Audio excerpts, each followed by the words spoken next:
Hello, YouTube. This is Ben Bass from the Bassman channel. Hope you all are doing wonderful on this fine Saturday.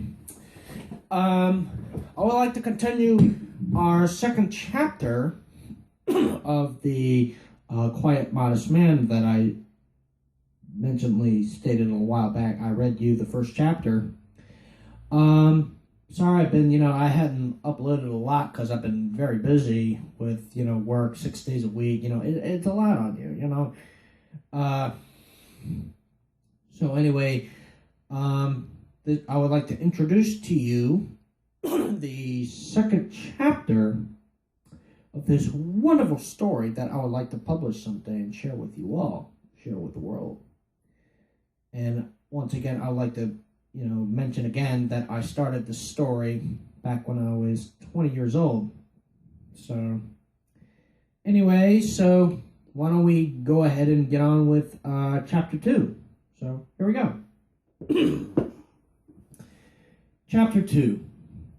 After a long night's rest from the incident yesterday, Mel tended to his usual Fridays by doing some yard work in the late morning, by trimming his hedges, mowing his whole property, and even tends his garden in his backyard. Then he would go shopping in the afternoon at the Harris Teeter in Ghent. Sorry for the coughing.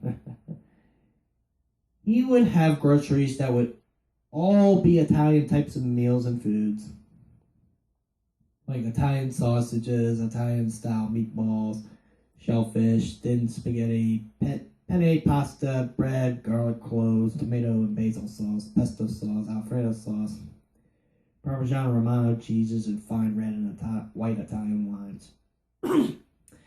And Jewish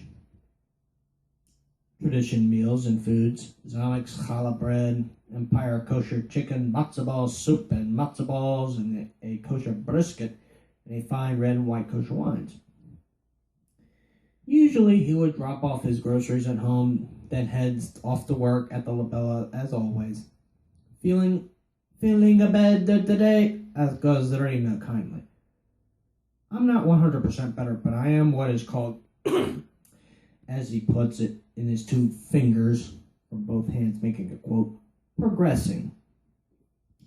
That is how the president used his term to tell that we are getting there, replied Mel Conley. That's good. Oh, and by the way, your mama was in here the other night. She drove me crazy like always. But this time she drove me crazy about your incident. And I told her that I already knew about it, said Gazarina, agitated by it. Then Mel tends off to see people and schedule reservations as always. I hope he feels bad, the Smith said Gazarino, with hope to come. He will, I know him. After walking away alive from a horrible thing like that, that takes time to be back in normal condition, said Smith to Gazarino, being calm about it. Later that night, his phone rang. Hello? Greeted Mel contritely. Is this Melvin? Speaking? Asked Officer Williams, surprisingly. Yes, it is, replied Mel.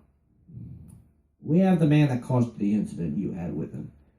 He was also wanted on other felony charges as well. Would you like to go get your reward of $5,000 Monday morning? Said Officer Williams quite kindly.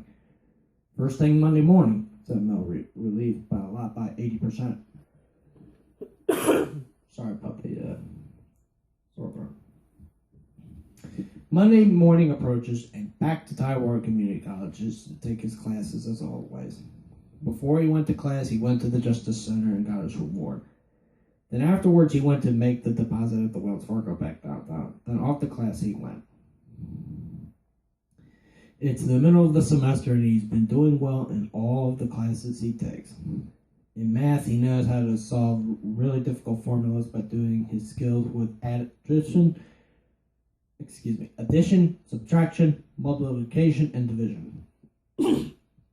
In his writing course, he has been focusing on the importance of how writing can succeed in whatever he does in life.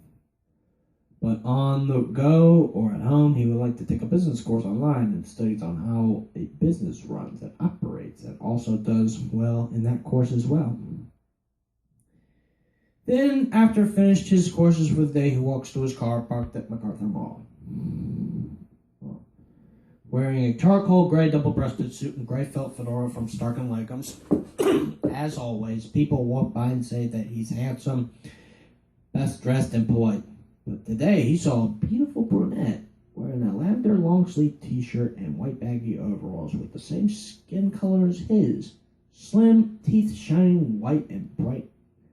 Slim face, blue eyes, and 5'4", carrying... Sorry for the pause. My mouse is acting a little crazy today. Carrying her books in her shaking arms, and all of a sudden her books fell out. She bent down to get them, and then Mel stepped in and said, "Let me help you with that map." Picks up her books and walked to her car. "Are you all right, by the way?"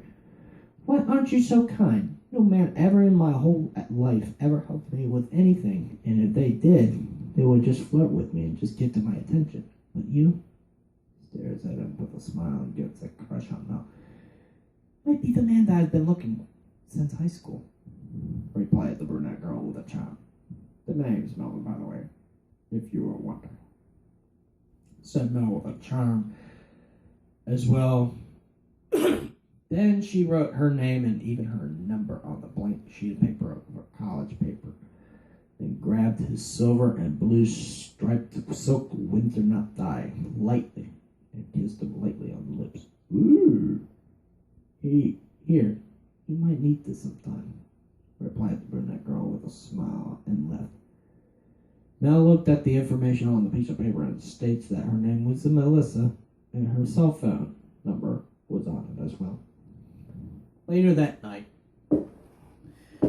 Mel was cooking up Italian sausage and penne pasta served with roast bread and a red Italian white and ate in his dining room, reading the classic style magazine for men with his stereo on, listening to some famous old-timers like Benny Goodman, Dean Martin, Louis Prima, and Frank Sinatra while enjoying his dinner.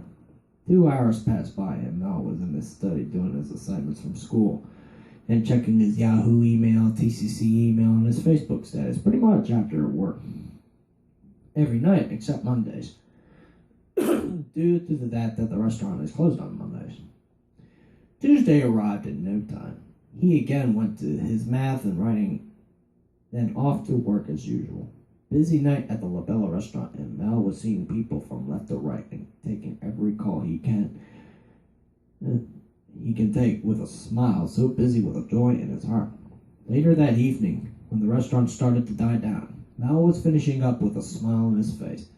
"Why, Melvin, my boy, what is all the joy here? Did something good to happen?" said Gazarino with joy.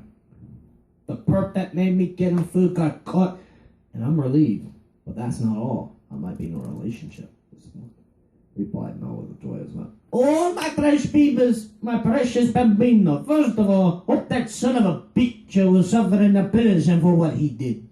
"Oh, so tell me, who has a crush on you? Tell me," said Gazarino with joy himself. "Well, I had this piece of paper with the information on it," replied Mel back kindly. Gazarino reads the paper that states Melissa's name and number. "Hey, Smith, get your bambino ass over here."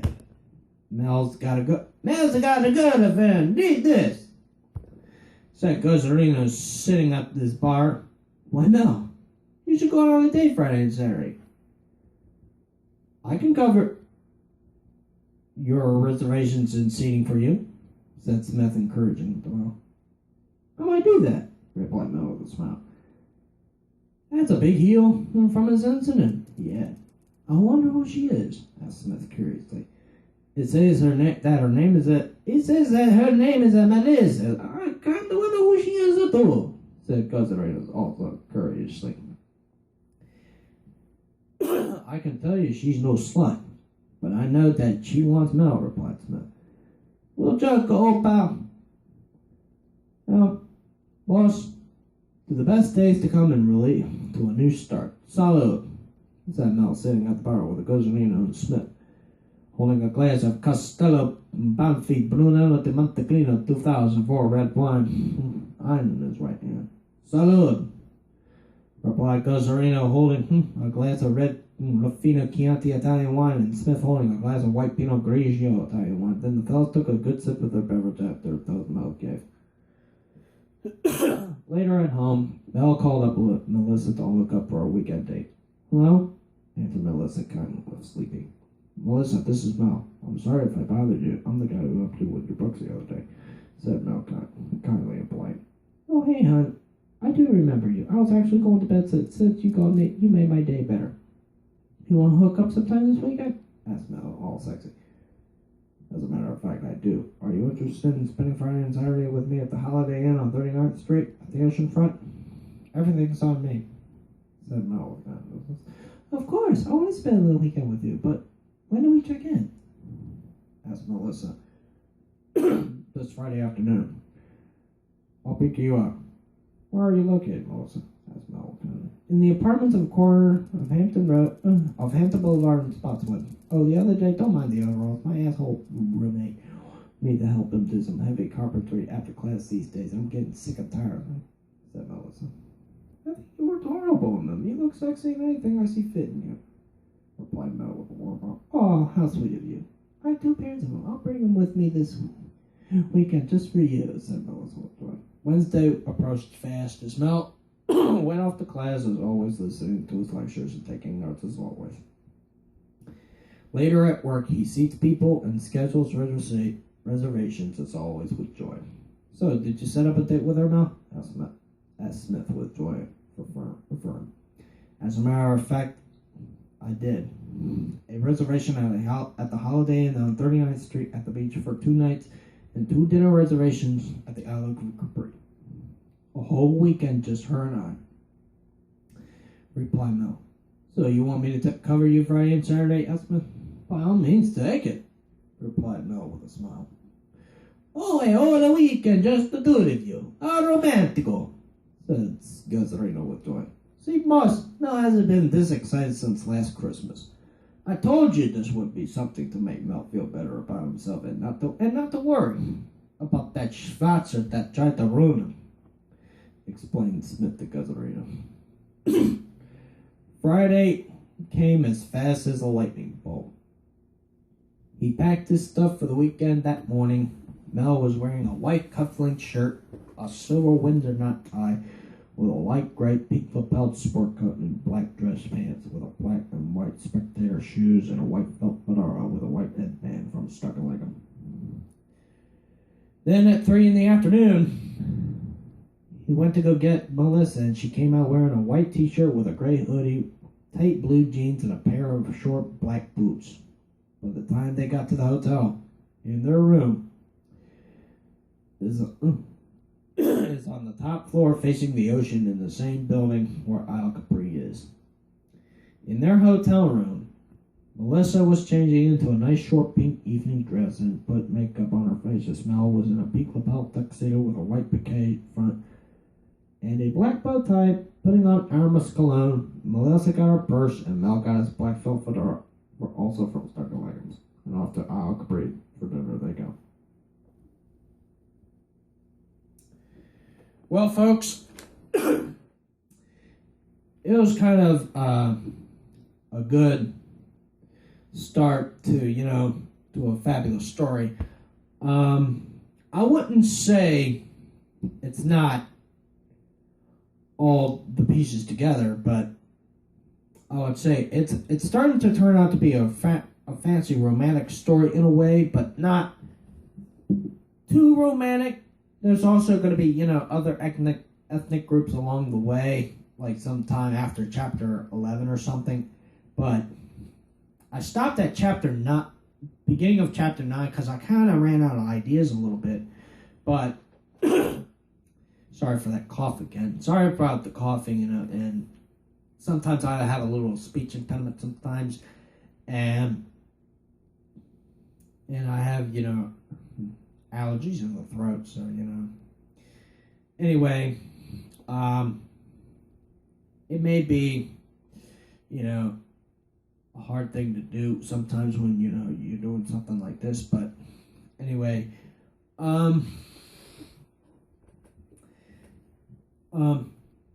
sometime soon I'm hoping to, get my ideas together and continue this book.